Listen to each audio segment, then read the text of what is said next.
Bonjour et bienvenue sur la chaîne des Fous de Normandie.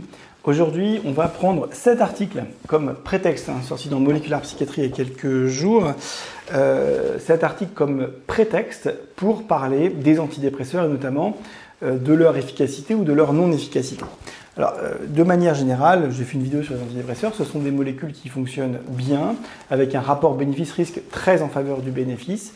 On le sait depuis très longtemps, il n'y a pas vraiment de doute là-dessus. Et donc finalement, la recherche maintenant s'intéresse plus à des détails, on va dire, voilà, sur pourquoi certains vont vraiment bénéficier considérablement du traitement et pourquoi d'autres vont mettre soit plus de temps, soit vont moins bénéficier du traitement.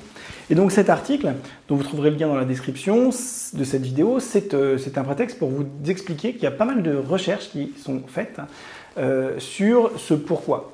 Et cet article, par exemple, nous parle de génétique. Et en fait, ce qu'il faut savoir, c'est que chaque individu est différent.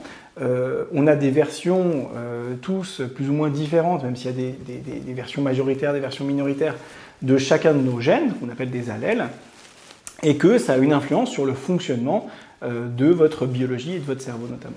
Et donc, cette étude, elle illustre qu'en fait, un certain nombre de patients vont bénéficier très bien d'un traitement, par exemple la fluoxétine, la paroxétine par exemple, alors que le même traitement, chez d'autres patients, en fonction de leur génétique, eh bien, ils vont moins en bénéficier. Cette étude en particulier, elle est sur le récepteur numéro 7 de la sérotonine. Alors, vous savez, la sérotonine, c'est ce neurotransmetteur extrêmement important dans le fonctionnement du cerveau, notamment dans l'humeur, dans l'anxiété.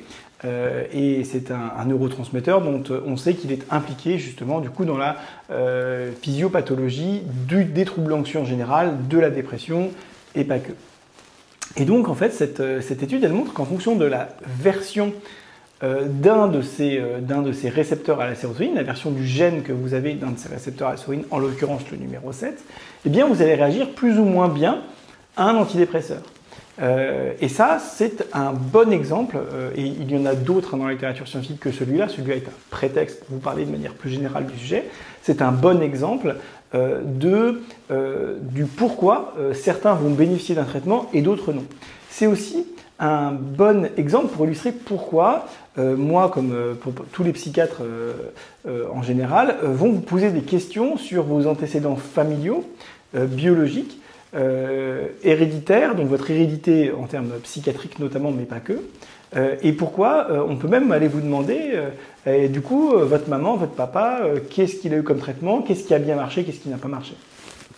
Et il y a un vrai rationnel derrière ça, c'est-à-dire qu'il n'est pas fou de demander à quelqu'un qu'on voit en face de soi en consultation, et votre maman, quel a été le traitement qui a le mieux marché chez elle, est-ce que ce traitement a bien marché, et éventuellement adapter la molécule spécifique. Évidemment, on ne choisit pas n'importe quel traitement parce que votre mère a eu tel traitement, vous donnez ce traitement-là. Il faut que ce soit adapté au cas du patient.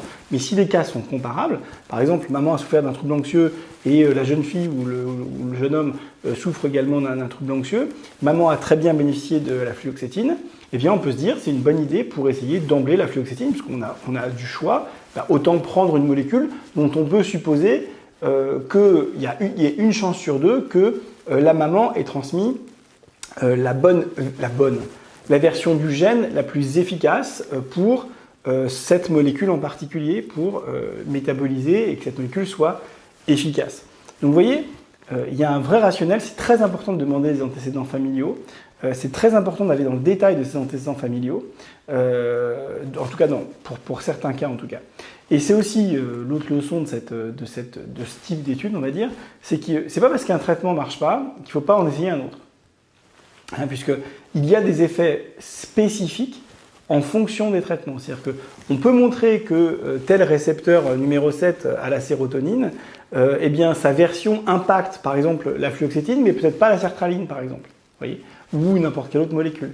Donc, c'est aussi important de se dire, c'est pas parce qu'une molécule n'a pas marché que ça marchera jamais. Ça n'a pas de sens. D'abord, c'est pas vrai statistiquement, c'est-à-dire qu'on se rend compte qu'il faut parfois essayer plusieurs traitements pour que un patient bénéficie du traitement qui va fonctionner. Mais au-delà de l'aspect statistique et expérimental qu'on a en clinique, eh bien, il y a des raisons génétiques à ça. Il y a un bon sens génétique aussi, au-delà du bon sens statistique et de l'expérience. Voilà, écoutez, j'espère que cette vidéo vous a intéressé. On résume en disant que chaque personne a une biologie différente qui va la rendre plus ou moins susceptible à ce qu'une molécule en question soit efficace chez elle, plus efficace plutôt qu'une autre. Voilà, j'espère que ça vous a intéressé.